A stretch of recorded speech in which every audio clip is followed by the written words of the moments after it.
guys, Rebo Hill here with Dresden Danielle, Psychic Medium, and today we're going to talk about books. Psychic Book Club, Episode 1.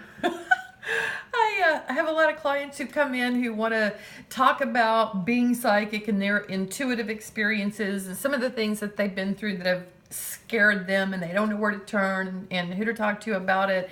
And so a lot of times when we come to an end, I want to recommend books for people and they want to know what books to read just to help them maybe develop the intuition a little bit more, like I mentioned. And so we have a short list today of just some that we threw together that we could remember that a lot of them that I read, I guess in childhood, some of them I was a teenager, but one of the first books that I read that helped me was Out on a Limb by Shirley Maclaine. And I just remember reading it and for the first time realizing that there was somebody like me, that somebody that I could look up to and read about and kind of follow. And I just think she's phenomenal.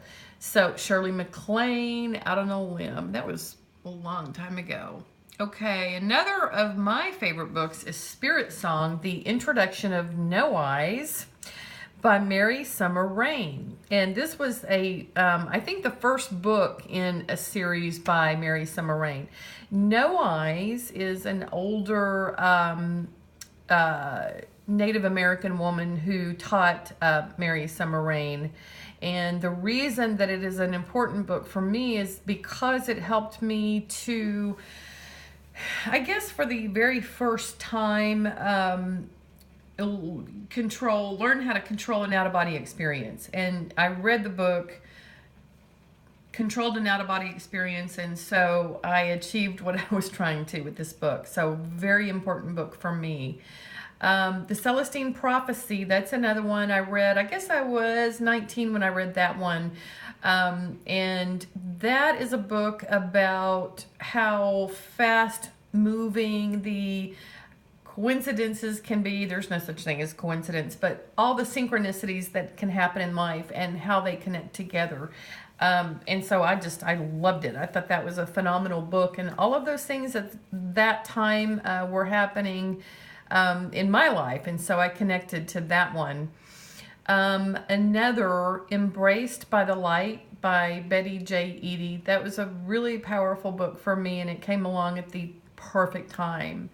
The Secret, that basically, I know a lot of people, you hear The Secret and you think, oh, they're trying to manifest money or wealth or riches or whatever, and that's not really what I got out of it. I mean, what I got out of it was that if we keep our thoughts positive, we are co-creating, if you will, our own reality in our own lives. And so that's really what I got out of it was, whatever we focus on, we can kind of bring attention to. So if we focus on something that's negative, I think we draw in fearful. Makes it bigger. Yeah. And I don't know, somehow brings those things to life that we focus on.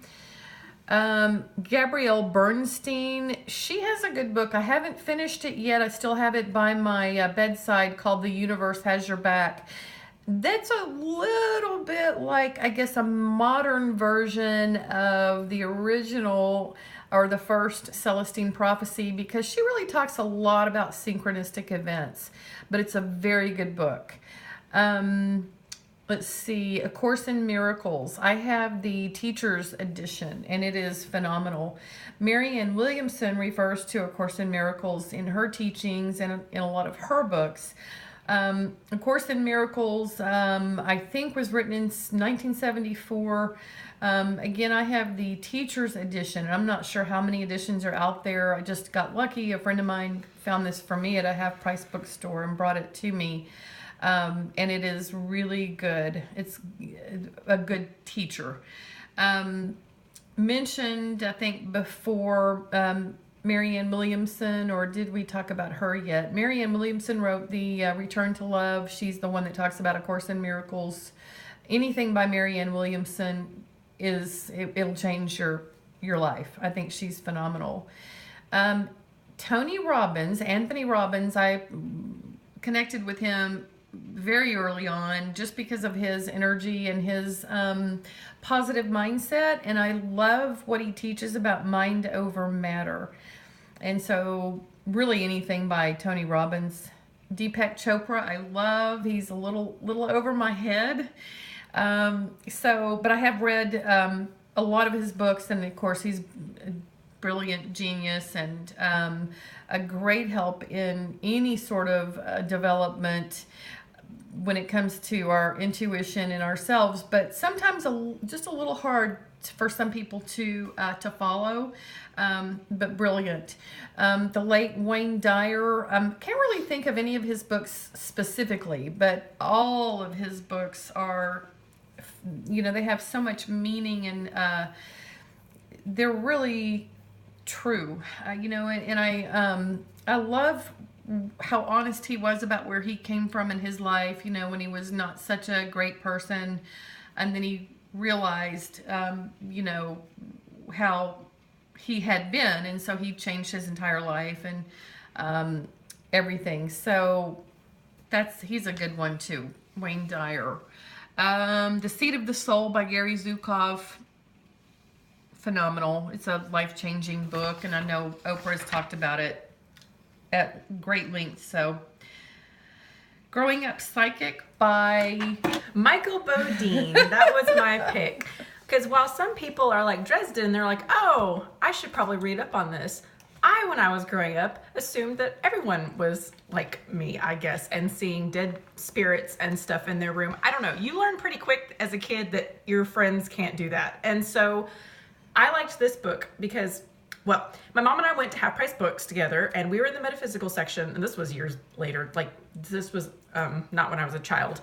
And we both grabbed the same book at the same time, and we turned to each other and we were like, what about this book? And it was Growing Up Psychic. So we were both like, that was really strange.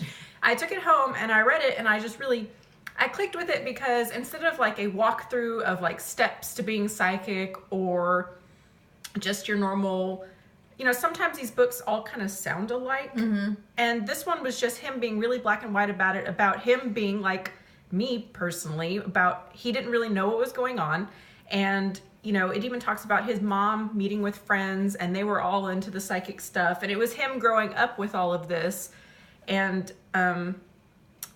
his sister, Echo Bodine, has written The Gift, which is behind us on the shelf.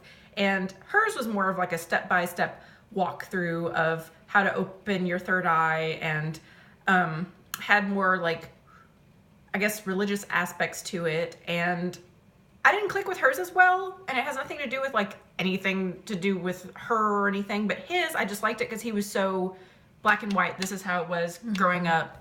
And he even talks about going to a haunted house and things just got completely out of control. He talks about going to like a comedy club, and he gets up on stage and he freezes because he heard everyone's thoughts in the room. And he was like, gosh. And so everyone started kind of laughing at him because he just got up there and froze. And I was like, I totally get that. I don't know. It was good, guys. It was good. That sounds good. I haven't read that. It was interesting. I will bring you my copy.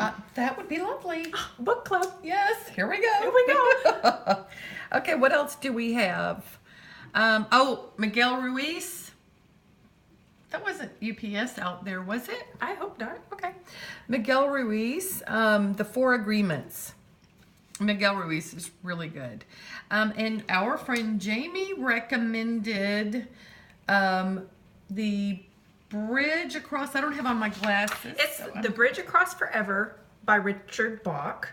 And I don't even need glasses and I can't read it. And One by Richard Bach. And she said that they were like kind of romantic novels, but they have psychic aspects in it. We don't know what they're about. Don't know if we should be recommending it, but we trust Jamie's word. Yeah, we if trust there's Jamie. like weird things in there, like, naughty things. No, I'm just kidding. But Jamie said that they were really good. And she also recommended The Search for the Girls with Blue Eyes by Jess Stearn. And that one's about reincarnation. So they're probably searching for a reincarnated girl with blue eyes. Wow.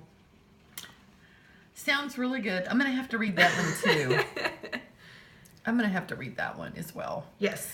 So, yeah. And then I have another one, and I don't even remember that it's about out-of-body experiences. So after I get through reading that one, because that one's actually in my phone right now. I just bought that one. And so after I read that, then I will share that information with you as well. And if any of you have any recommendations to help anybody further along their intuitive abilities or understand reincarnation or any of the things that we know can get really, really heavy for some people and emotional and serious. And so I know sometimes we do these videos and it's, you know, kind of funny and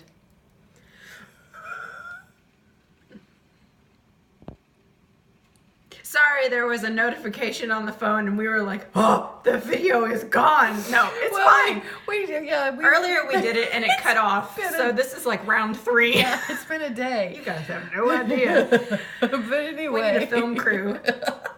But anyway. Okay. Well, as soon as we have the budget for that, we're getting that. Panic is over. All right. But anyway, what were we even saying? I have no clue. Whatever we were saying, we stick by it. And whatever that was.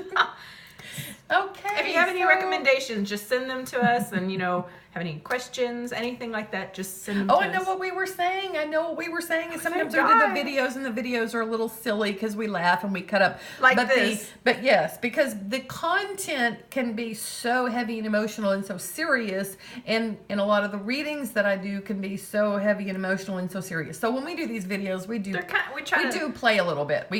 We cut up a little bit, and I'm a goofy actress, so I'm like... But anyway, so yeah, if y'all have any recommendations, please text me or email or put them out here under the video or whatever, and let us know, because we will read them and then we will tell people about them, and that if you want to be mentioned, then we'll mention that you referred them. Thanks again for watching, and we will see you guys soon. Bye.